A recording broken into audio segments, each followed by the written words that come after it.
That is the security model. Public disbelief. It has never failed. For the past 8 years, I have worked for a division of the federal government that doesn't have a public-facing name. I call it the Office. On paper, it operates under the Department of the Interior.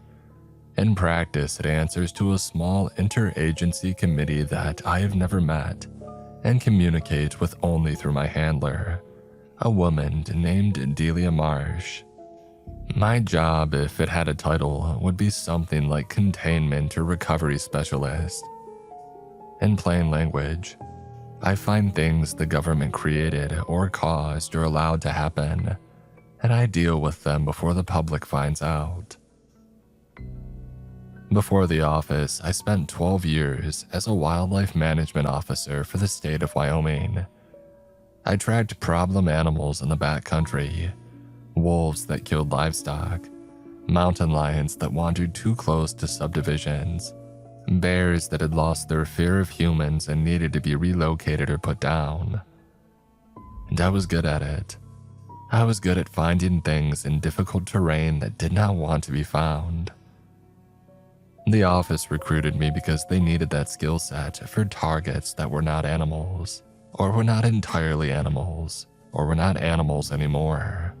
I am going to tell you about 3 jobs, 3 incidents, 3 mistakes. The details are exact. The locations are real, though I have changed some names. The things that I saw are described the way that I saw them, without exaggeration. And these are not the worst jobs that I've worked, and they are not the strangest. And they are the ones that I think about the most, the ones that come back to me in the quiet moments. Here is how the work operates. I get a call from Delia. She gives me a location and a briefing, which is usually short because the office often doesn't know exactly what it is sending me into. I drive to the location. I assess the situation. I contain whatever needs containing, and then I report back. The office will send a cleanup crew if one is needed, and then I leave. The incident is filed into a system that I do not have access to, and life moves on. I live alone in a rented house outside of Casper, Wyoming. No wife, no kids, and no close friends. The work doesn't allow for it. Not because the office forbids relationships, because once you have seen what I have seen, you can't sit across a dinner table from somebody that you care about and pretend that the world makes sense.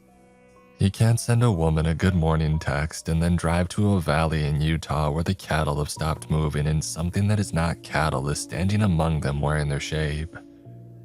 The two realities do not fit inside the same life. I'm telling you all this because I think people deserve to know, even if knowing will not change anything. Even if the only thing it changes is the way you look at a stretch of empty highway, or a fenced-off parcel of federal land, or a road that has been closed for repairs that never seem to end. Here are my stories. Late September 3 years ago, Delia called me on a Tuesday morning. She said that a state highway maintenance crew in eastern Montana had found something in a drainage ditch and one of the workers had to be hospitalized. She didn't have details on what the worker saw. She gave me coordinates and told me to go take a look. I drove out the next day. Eastern Montana is a place that most Americans have never seen and cannot picture. It is not the Montana on the tourist brochures, the mountains and the rivers and the fly fishing. Eastern Montana is grassland. It is enormous and flat and dry, and it goes on forever. The sky is so big out there that it feels like the land is just a narrow strip between 2 infinite blue walls. You can drive for an hour and see nothing but grass and fence posts, and the occasional pronghorn standing on a ridge watching you pass. The site was on a 2-lane state highway between 2 small towns called Selden and Garfield Crossing. I found it easily, a concrete ditch running under the road, used for drainage on the north side to a dry creek bed on the south. Standard highway drainage infrastructure. It was about 4 feet in diameter and roughly 60 feet long. The north opening was partially clogged with tumbleweeds and dried silt. The south opening emptied into a shallow creek bed choked with dead grass. I had a flashlight, a 50-foot rope, and a sidearm. I was alone. And the office does not send teams for assessment. Teams come after, once I tell them what they're dealing with. I went in from the north side. The pipe was tight. 4 feet is big enough to crouch walk, but not big enough to stand or move quickly. The floor was silty and damp, the kind of accumulated sediment you would find in any culvert that has been sitting under a highway for decades. The culvert was 60 feet long. I should have been able to see daylight from the south opening within a few seconds of entering. I could not. The pipe stretched ahead of me and the flashlight beam dissolved into darkness, and there was no circle of daylight at the far end. I kept walking. I counted my steps. At 60 steps, which should have put me well past the south opening and out on the other side, the pipe was still going. The walls were all the same. The silt on the floor hadn't changed. But the distance was all wrong.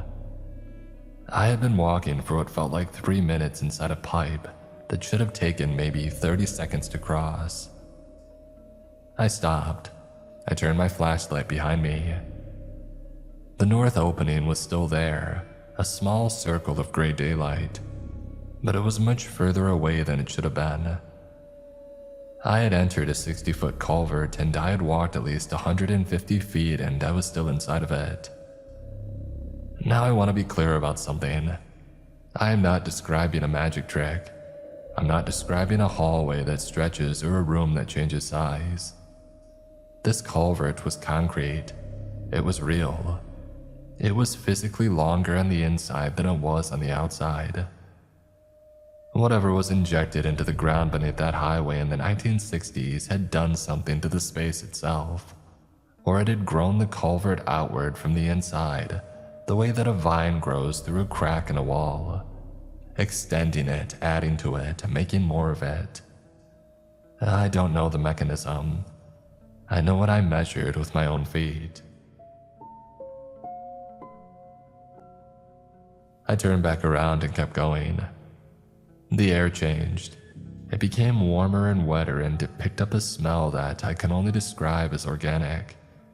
Not rot, not decay, but something alive. Like the inside of a large animal. Like putting your face close to the belly of a horse and breathing in. The concrete walls were no longer clean. They were coated in something dark and slick that caught the light from my flashlight and gave it back in a dull sheen. I did not touch it.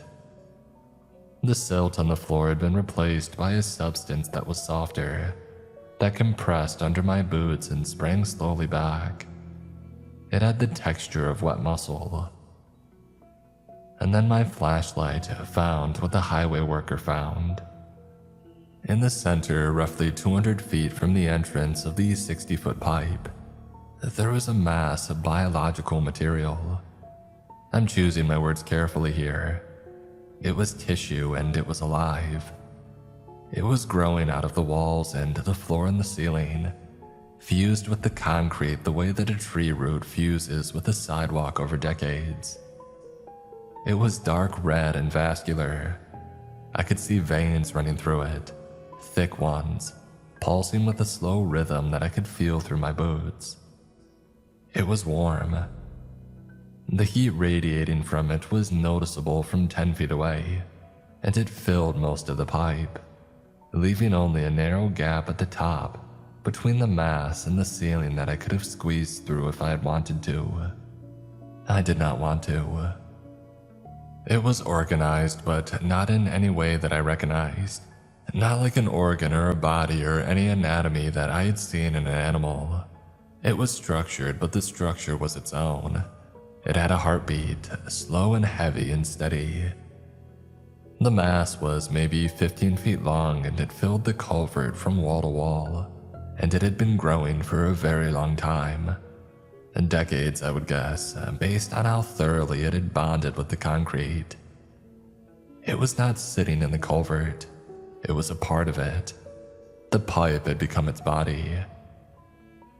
I backed out, slowly, watching it the entire time, though it didn't move and it showed no sign of awareness. It was not an animal. It was not reacting to my presence. It was just growing, living and growing and pulsing in the dark the way that it had been doing since whatever the government put in the ground in the 1960s had found its way into this pipe. I called Delia from my truck. I asked her what was at this location before the highway. She checked and told me the highway was built in 1974 on a route that crossed a parcel of land leased by the Department of Defense from 1961 to 1969. The lease was for soil testing. I asked what kind. She said the records were sealed, but the land was used for underground injection trials. The substance injected was classified. The project was terminated in 1969. The land returned to the state. The highway was built over it 5 years later. I told Delia that whatever they had injected was still alive and it was growing. It had colonized the culvert and almost certainly the surrounding soil. I recommended excavation and containment. She said that she would send in a team. I drove back to Casper. 2 months later, I checked in with Delia.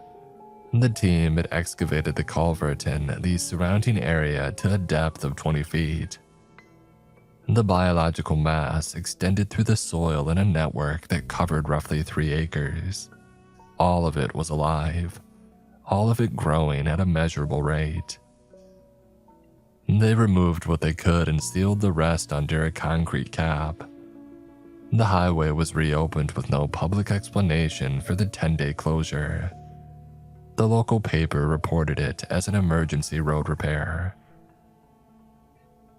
And the part that stays with me is not the mass in the culvert. It's the fact that it grew for over 50 years under that highway without anybody knowing. 50 years. Every car and truck that drove over that stretch of road between Selden and Garfield Crossing was driving over something alive. Something with a beating heart. Something that was fused into the concrete and spreading slowly outward through the Montana soil for half a century. And if a highway worker hadn't crawled into a drainage pipe to clear some tumbleweeds, nobody would have ever known. I think about that sometimes. How many culverts are there in this country? How many miles of highway are built over old government land? How many underground spaces where something might be growing right now, in the dark where nobody's looking? I try not to think about it too much. The hardest part of this work is not the danger, it isn't the isolation. It's the knowledge. Once you know that the government buried something alive under a highway in Montana in 1969, you can't unlearn that. You carry it. Every highway you drive on, every stretch of fenced-off federal land you see from a car window, you wonder, what's down there? What's been done here? What was left behind? Here's the second story. Mid-July 2 years ago, Delia called and told me that a rancher in west central Utah had reported a problem with his cattle. The rancher's name was Boyd Sutter. He ran about 80 head of beef cattle on a grazing lease in a broad, dry valley between 2 mountain ranges. The valley was accessible only by a single unpaved road. The nearest town was Callaway, population maybe 200, a former mining settlement that existed mostly as a waypoint for ranchers. The valley was public land in theory, but so remote that nobody went there except the occasional hunter. Boyd moved his cattle into the valley every spring and brought them out in early fall. He had been doing it for 20 years. This July, when he drove in to check the herd, the cattle were wrong. They were clustered in the center of the valley, standing in a tight-knit group, motionless and all facing inward. They would not respond to his truck horn. They wouldn't respond to his voice. He approached on foot and they did not flee. Heck, they didn't react at all. He said they were standing so still that from a distance they looked like statues. He said their eyes were open, but he couldn't tell if they were seeing anything. And he said the herd seemed larger than when he had left it. And the Bureau of Land Management sent an officer to investigate. The officer drove into the valley, looked at the herd through binoculars from about a quarter-mile away, drove back out, and filed a report through channels that eventually reached the office. I don't know exactly what the officer saw through those binoculars, but I do know that he took early retirement 2 weeks later and moved to the Gulf Coast of Florida. The report did not include photographs. I drove to the valley. It took most of a day on bad roads. The landscape out there is sage and bunch grass and dry pale dirt under a sky that is so blue, it almost looks like it has been painted. The mountains on either side of the valley are low and dry. No trees except a few junipers on the ridge. Visibility is perfect, which is both a comfort and a concern, because I could see the herd from miles away. They were in the center of the valley, a dark mass on the valley floor, motionless.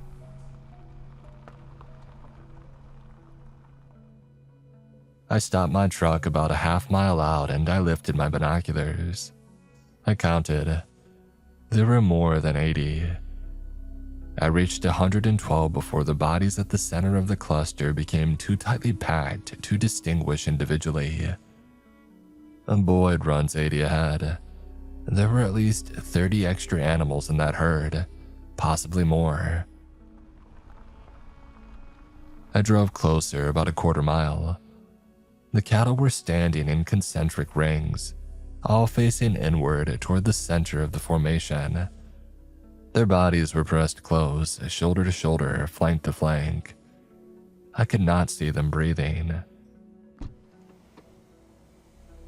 I got out of my truck. I walked toward the herd. The valley was perfectly still. No wind, no birds, no insects. The air was hot and still, and the only sound was my boots on the dry ground and the faint creak of my gear. The cattle did not react to my approach. I got within 100 yards and I stopped. Something was wrong with them beyond the stillness. It took me a moment to identify it. The cattle in the outer ring looked normal, like standard range cattle. Red and black and brindled hides, heavy bodies, the typical proportions you see in any beef herd in the western states. But the cattle further in, the ones in the second and third rings, they were different. Their proportions were off. Their legs were slightly too long. The bodies were a little too narrow. Heads the right shape but set too far forward on the neck, angled down, as if they were staring at the ground instead of looking ahead. The difference was subtle in the second ring. By the third ring, though, it was obvious. In the innermost cattle, the ones that I could barely see through the press of bodies, they didn't look entirely like cattle anymore. The shapes of them were close and the size seemed to be right, but the proportions were wrong in a way that my brain registered as deeply and fundamentally incorrect. Like a drawing of a cow made by something that had seen a cow from a distance but had never stood right next to one. I understood. The extra animals were not Boyd's cattle, they were something else. They had joined the herd and grown within it, or been produced by whatever was happening in that valley.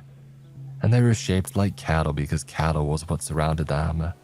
They were mimicking the form, filling in, blending.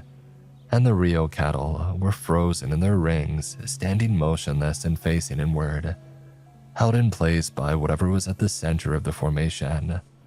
The thing they were all looking at, the thing I could not see because the press of bodies was too tight, and I would have to walk into the herd to reach it. I wasn't going to walk into that herd. I went back to my truck and I called Delia. I told her that the herd seemed to be compromised. I told her that there were organisms in the valley that were assuming the physical characteristics of the cattle and integrating into the formation. I told her the real cattle appeared to be immobilized but alive. I recommended the entire herd be destroyed and that the valley be permanently closed. Delia asked me what was at the center, the thing that they were all facing. I said that I didn't get close enough to see. She asked if I wanted to go back with the team and I said no. I said that whatever was in there had put over 100 large animals into a state of total paralysis, and I wasn't really interested in finding out what it did when a human walked into the middle of it. And Delia said that she would send a team. And the team went in 2 weeks later, 6 people including armed personnel and a veterinary specialist. The team leader radioed a report at 11 in the morning. He said they were within 50 yards of the outer ring. He said that the cattle were still motionless. He said they were going to try to push through the formation to reach the center. And that was the last communication from the team. A recovery unit went in the following day. The herd was still there. The cattle had not moved. The team's vehicles were parked where they had left them. Their equipment was found on the ground. Their radios were in the dirt. There was no sign of the 6 people who had walked toward the herd the day before. No bodies, no clothing, no drag marks. Nothing. They were simply gone. The office quarantined the valley. They closed down the road, fenced the access points with government signage, and they filed paperwork as a grazing lease revocation due to persistent drought conditions. Boyd Sutter was compensated for the loss of his herd at market rate and signed a non-disclosure agreement. He moved to Price and took a job at a feed store. He does not talk about the valley.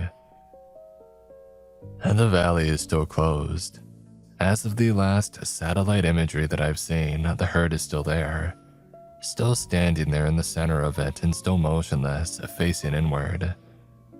The formation hasn't changed in 2 years, and they're still standing exactly where they were when I first saw them, as if they're waiting. For what, I don't know. Nobody knows. The office has decided not to find out. Delia told me later that the valley was used in the late 1970s for a series of atmospheric dispersal tests conducted by a joint military-civilian research program. A substance had been released over the valley, multiple dispersals over a period of about 3 years. The tests had concluded in 1981, and the site was listed as fully remediated. Whatever was sprayed into the air settled into the soil and the water table and the grass, and the cattle ate the grass and drank the water for 20 years and nothing happened. But then one summer, something woke up. I think about Boyd sometimes. The man did nothing wrong, but he had to drive away and lose everything and sign a paper that said that he would never speak about it. The mistake was made in a government office in 1977, and the cost was paid by a rancher in Utah almost 50 years later. And nobody will be held accountable because nobody outside the office even knows that it happened. That's how it works. That's how it always works. My third story is the one that cost me the most. In March of last year, Delia's briefing was longer than usual, which is never a good sign. When Delia talks for more than 2 minutes, it means the situation has layers to it. She told me the office had been monitoring a property in Harney County, Oregon for almost 2 years. Harney County is in the southeastern corner of the state. It's high desert, a sagebrush, a steppe. It is one of the largest and least populated counties in the lower 48.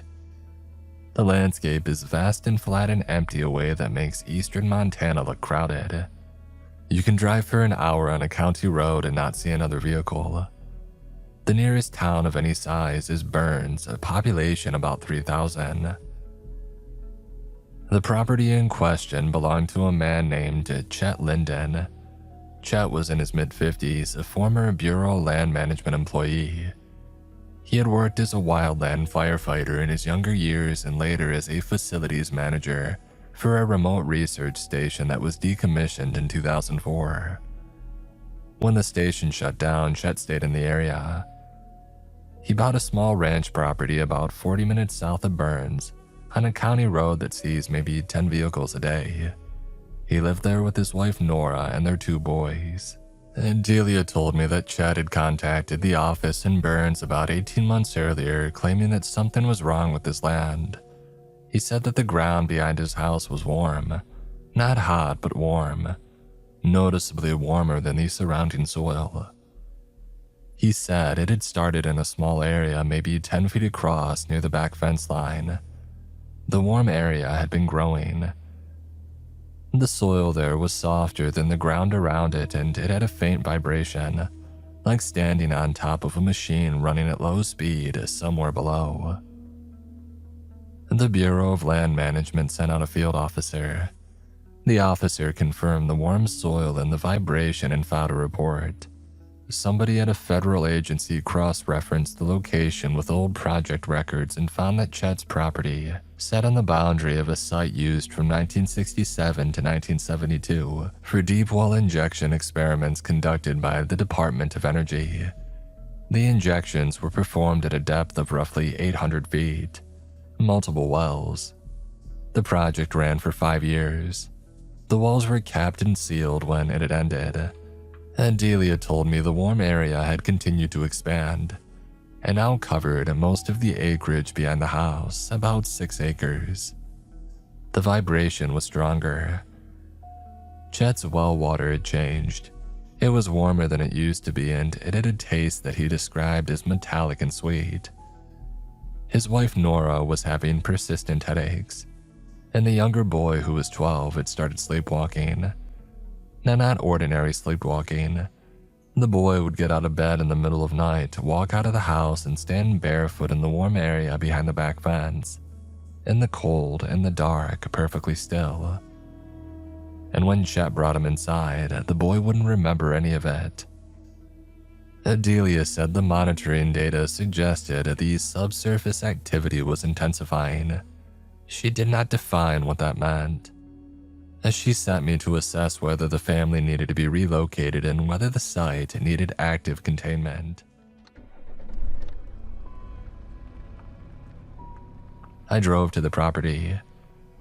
Southeastern Oregon is a landscape that does things to your sense of scale. The emptiness is so vast that distance loses meaning. You drive for an hour and the mountains on the horizon do not seem any closer. The land is flat sage in every direction, gray-green and pale, with the occasional rim rock formation or dry lake bed breaking up the monotony. It's a place that feels older than most places, like the earth here hasn't been interrupted by anything in a very long time. The Linden property was a modest ranch house with a metal barn and a couple of outbuildings on about 20 acres. The driveway was a quarter-mile of gravel.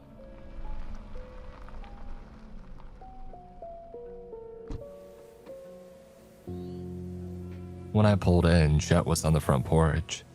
He had been expecting me. Delia had called ahead. Chet Linden was the kind of man you find in places like Harney County. Big, weathered hands that looked like they had been carved from hardwood. He did not waste words. He shook my hand and said that you're from the government, and I said yes, and he said let me show you the back, and that was the end of the small talk.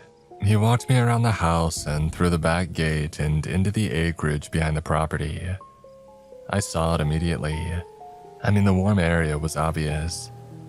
The sage that grew inside its boundary was taller and greener than the sage outside, which was wrong for March in the high desert when everything should be brown and dormant. Inside the warm area, the sage was shoulder height and bright green, lush in a way that looked almost tropical against the gray steppe around it. The boundary was sharp. You could stand with one foot in brown, dormant sage and the other foot in green, living sage, and the difference was so stark that it looked like somebody had drawn a line on the ground. I crouched at the edge and put my hand on the soil. Warm, not uncomfortable, maybe 85 degrees. In March, when the ambient soil temperature should have been in the 30s, and the vibration, it was exactly as Chet described.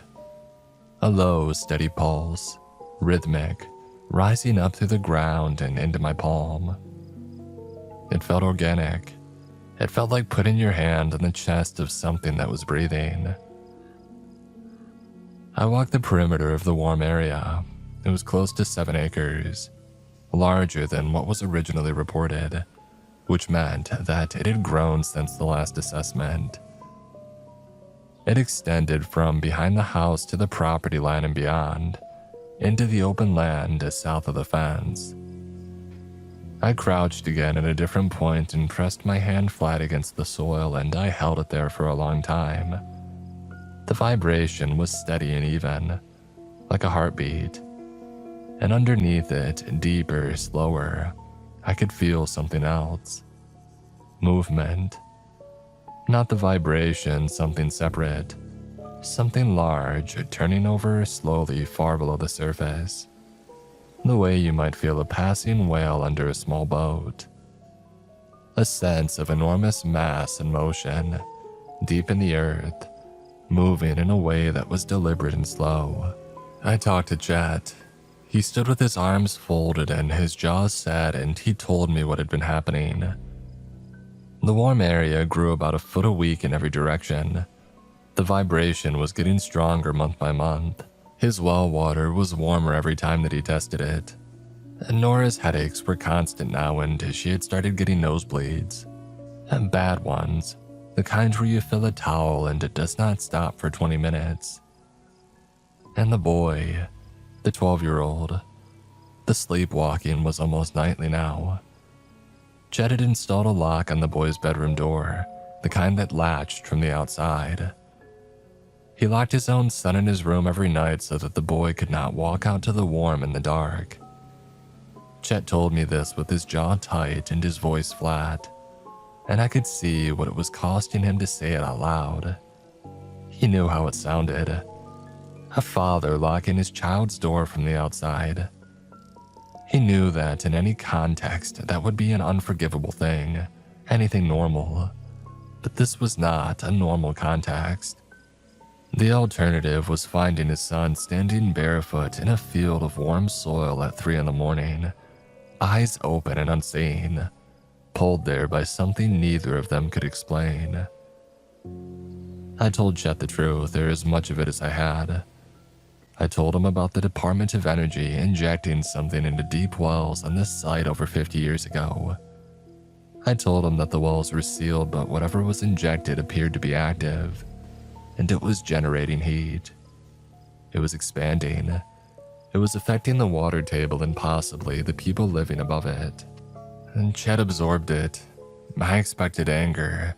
I've been yelled at before by people who discover that their land, their water, their lives have been contaminated by something the government did before they were born.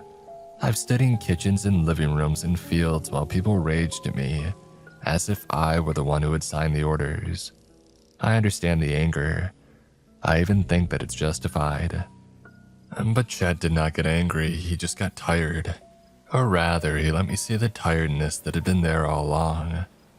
The exhaustion of a man who had known for months that something was profoundly wrong with his home and his family, and who had been waiting for somebody to come and confirm it. He just nodded. He looked at the green sage behind his house, and he nodded once, and he asked me what he should do. I told him that his family needed to leave immediately. He said that he would talk to Nora, and he said it would take a few days. I spent the night at a hotel in Burns.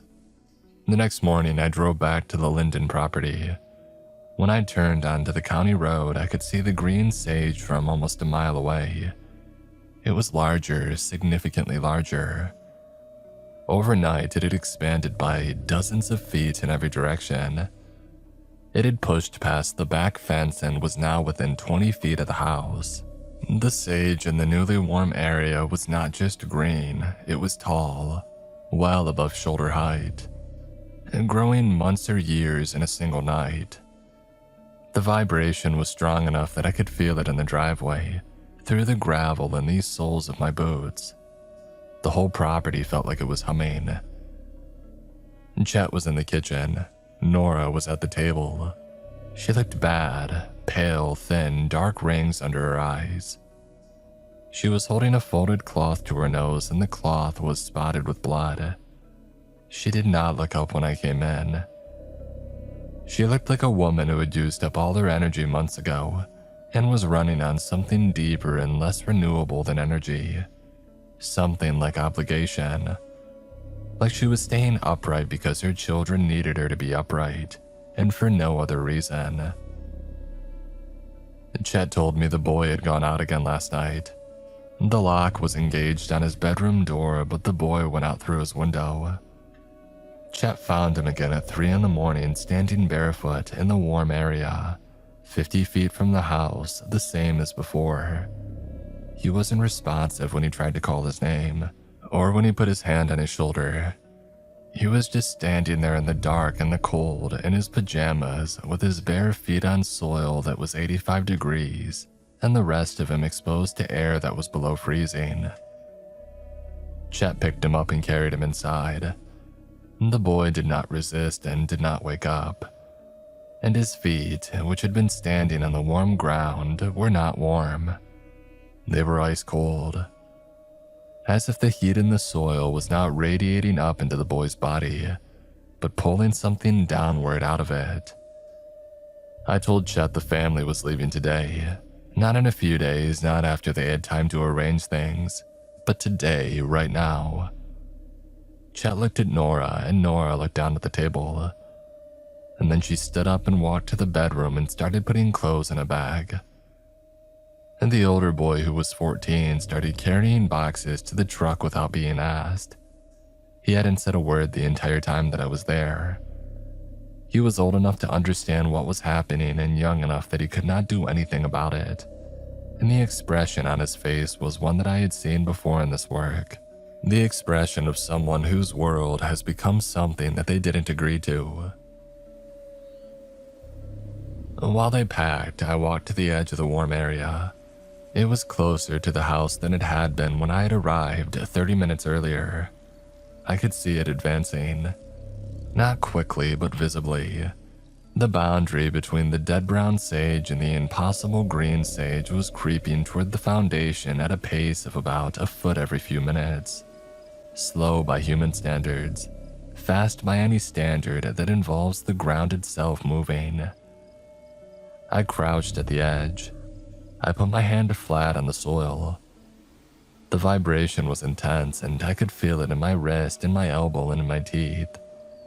And underneath the vibration, that deep, slow movement, the thing down there, the thing that had been growing and rising ever since they had injected it in 1967. It was moving closer to the surface, substantially closer than it had been the day before.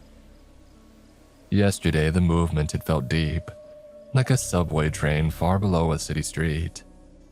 Today, it felt like it was just under the floor of a building, close and getting closer, and then it changed direction.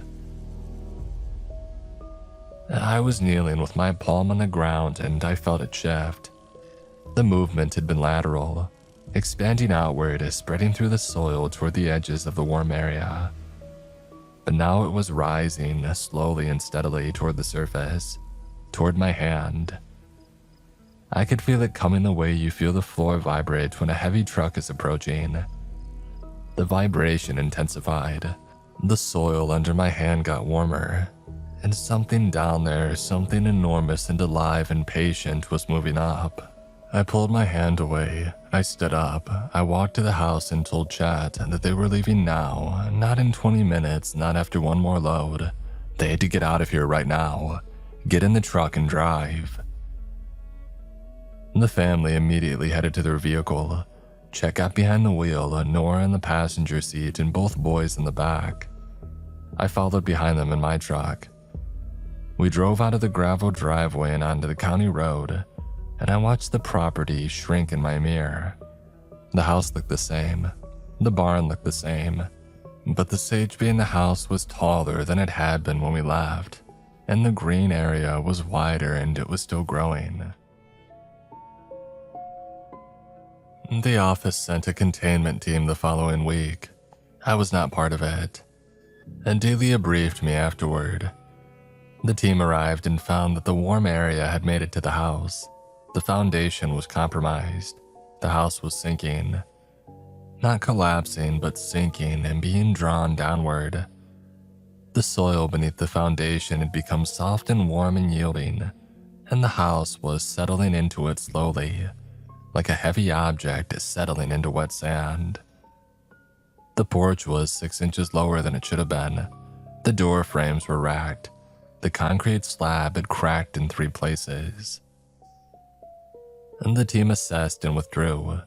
The office arranged for the property to be condemned through the county building department, citing foundation failure. The county road past the property was closed for what was described as a bridge inspection. The Linden family was relocated to Boise under a federal assistance program that does not appear in any public record. I called Chet about a month later. He said the family was getting by. They had an apartment in Boise. Nora's headaches stopped within a week of leaving, and her nosebleed stopped within a few days after that. The older boy had started at a new school and was handling it. He was a steady kid, he would be all right. The younger boy was still sleepwalking. And not every night, not as frequently as before, but still pretty often. And it had changed. He was no longer walking outside. He was walking to the front door of the apartment. Chet would find him in the middle of the night, standing at the door with his hand on the knob, eyes open, expressionless, facing south toward Harney County. Every time it was the same.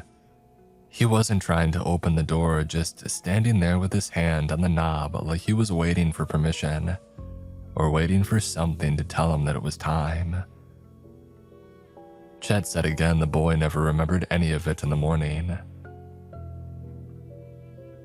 I talked to Delia after that call. She told me that the warm area on the Linden property had expanded to over 40 acres. The house had sunk almost 2 feet into the ground and the barn was leaning at a visible angle.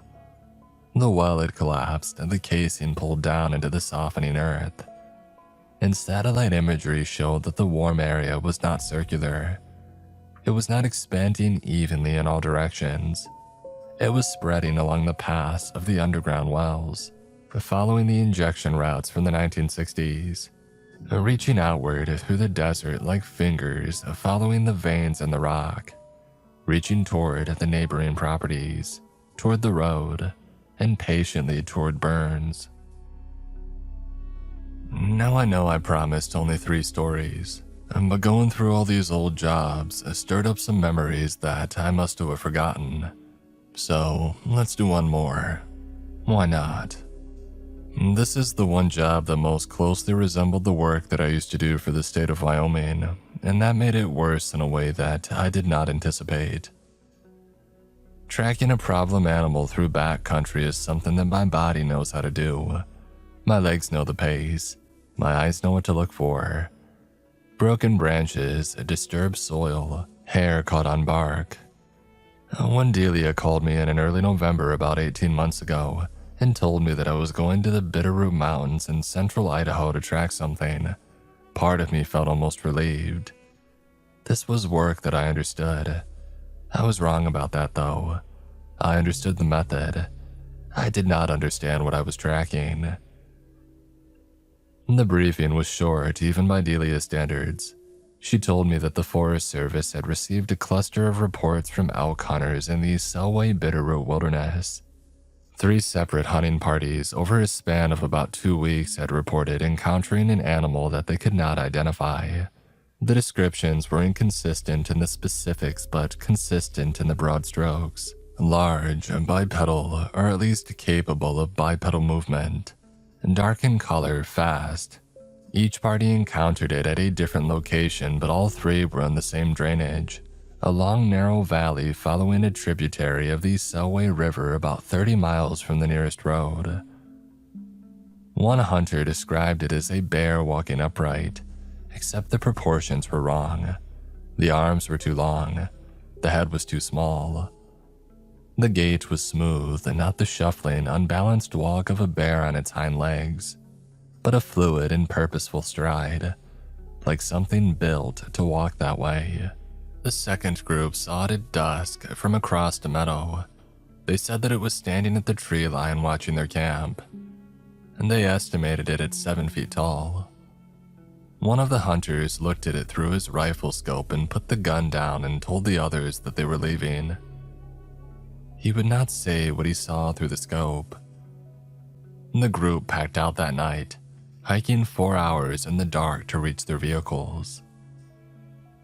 The third party did not see it.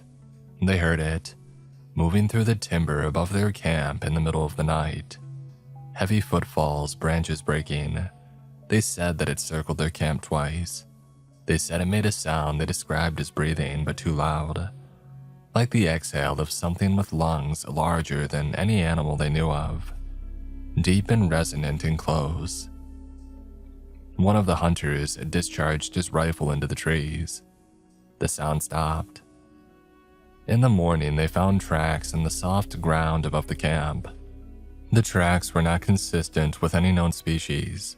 They were roughly 18 inches long and showed 5 digits like a hand, but compressed and elongated, as if something that normally walked on 4 limbs had been walking on 2, and its front feet had been bearing weight that they were not designed for.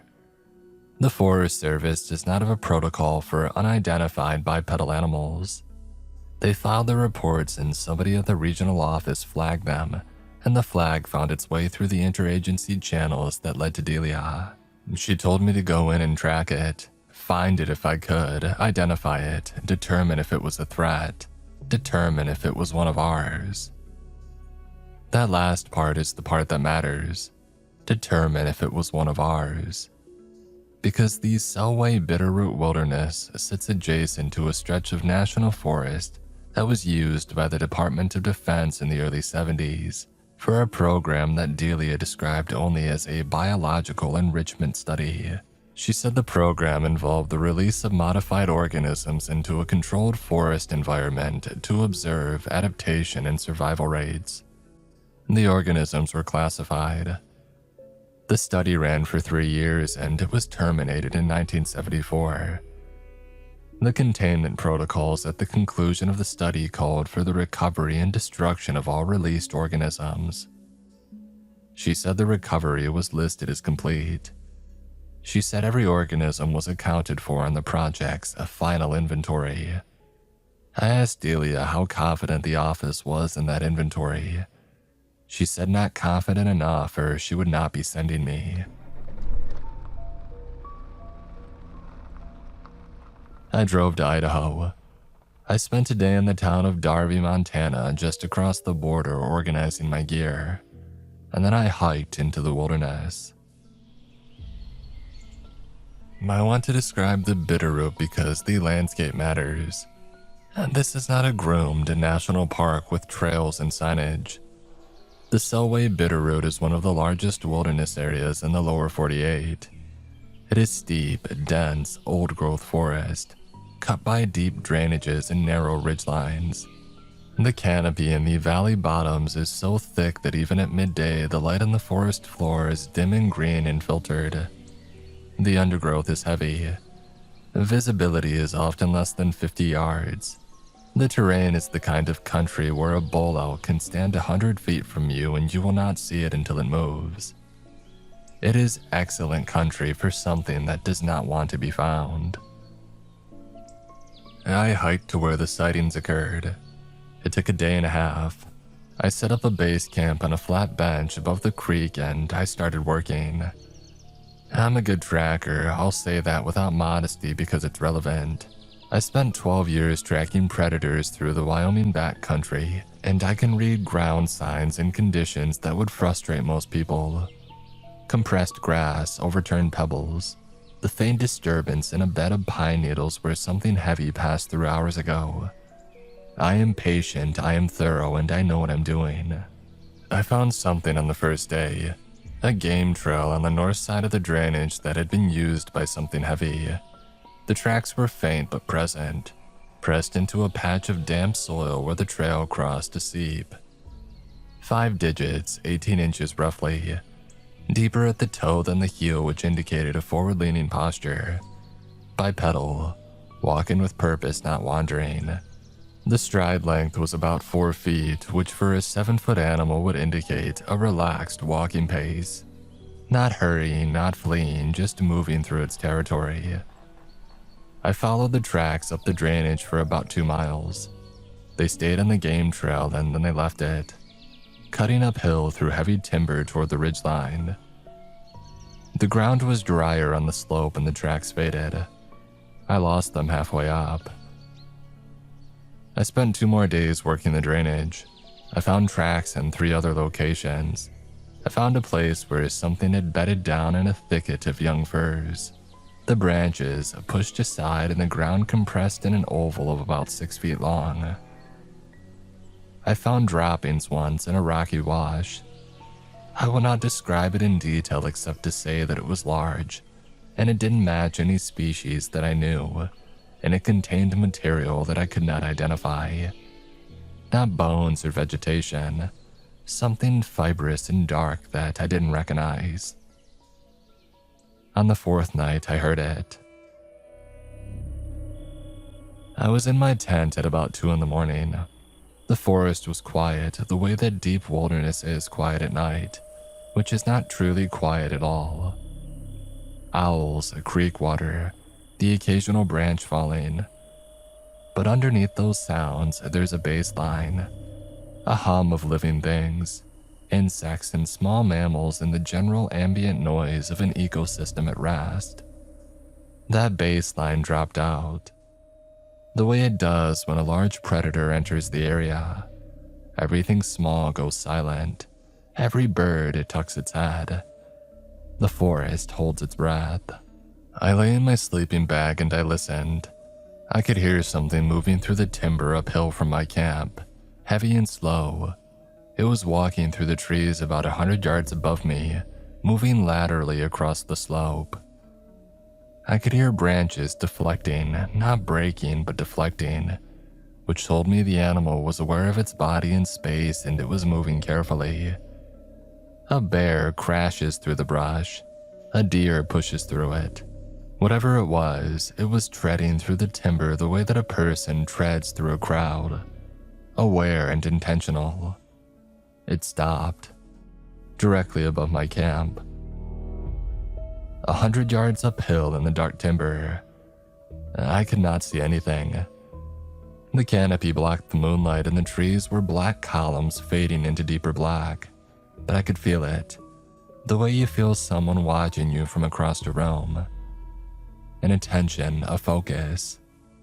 It was standing in the dark and it was looking down at my camp and it knew that I was there. And then the breathing. The hunters were right, it was too loud, too deep. The exhale of something with a chest cavity larger than a horse, pushing air through a throat that resonated like a pipe organ. I could feel it in my sternum. A deep, slow, rhythmic respiration that carried through the night air with a clarity that told me the animal was facing me. Facing downhill, facing my tent, breathing and watching. It lasted about 10 minutes and then it moved on. The footfalls resumed heavy and slow, continuing across the slope and away to the east. The baseline sounds of the forest did not return for almost an hour. I lay in my tent and thought about what I had heard. I thought about 12 years of tracking wolves and mountain lions and black bears. I thought about the sounds that they make in the dark. I've heard all of them. I've been close to all of them. I had a mountain lion scream 30 yards from my tent and my hands didn't even shake. But now my hands were shaking. because what I heard wasn't an animal. It wasn't behaving like an animal. An animal that stumbles across a camp at 2 in the morning either investigates it or avoids it. It approaches or it leaves. It doesn't stop at a hillside 100 yards away and stand there and breathe and watch for 10 minutes. That is not predator behavior. And that is not prey behavior. That's observation, assessment. That is something with a mind looking at a situation and deciding what to do about it. I packed out the next morning. I hiked the day and a half back to my vehicle and I drove to Darby and called Delia from my motel room. I told her what I had found, what I had experienced. I told her that whatever was in the Bitterroot drainage was large and bipedal intelligent, and it was not in any wildlife database in the country. I told her it was one of ours. Delia was quiet for a while, and then she asked me to describe the droppings again. I did, and she asked about the fibrous material. I described it as best I could. She asked if it was possible that it was synthetic. I said that I didn't know. She was quiet again. And then she told me something that made me sit down on the edge of the motel bed and stare at the wall. She said the biological enrichment study in the 70s involved the release of 7 organisms. They were engineered from a primate base. She did not say what they were engineered to do. She said that the project ran for 3 years, and at the conclusion, the recovery team went in and collected 6 organisms. And the other one was listed in the final report as uncovered and presumed dead. That forest was dense, the terrain extreme. The project director signed off on the loss. 1 organism out of 7 was an acceptable attrition rate.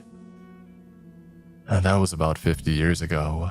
And whatever it was that they left, it stayed and it adapted and it grew. For 50 years, it lived in one of the most remote wilderness areas in the country, and it was never found because nobody was looking and because it was smart enough not to be seen. I asked Delia what the office had planned to do. She said the Selway Bitterroot Wilderness covered over 1 million acres, and that organism had demonstrated the ability to avoid detection for half a century, and that the office didn't currently have the resources or the mandate to conduct a recovery operation in that terrain. I asked her what that meant in plain language, and she said it meant that they were going to leave it alone. And Delia told me later that the hunter, a man from Boise who had been hunting elks in the Bitterroot for 20 years, the one that had seen the anomaly through his scope, sold all of his rifles within a month of the encounter. He quit hunting entirely. He wouldn't tell his wife why, he wouldn't tell anybody why. He simply stopped going into the woods and he never went back. I understand that. I didn't see it, and I understand that. Because I heard it breathing, and what I heard was not an animal.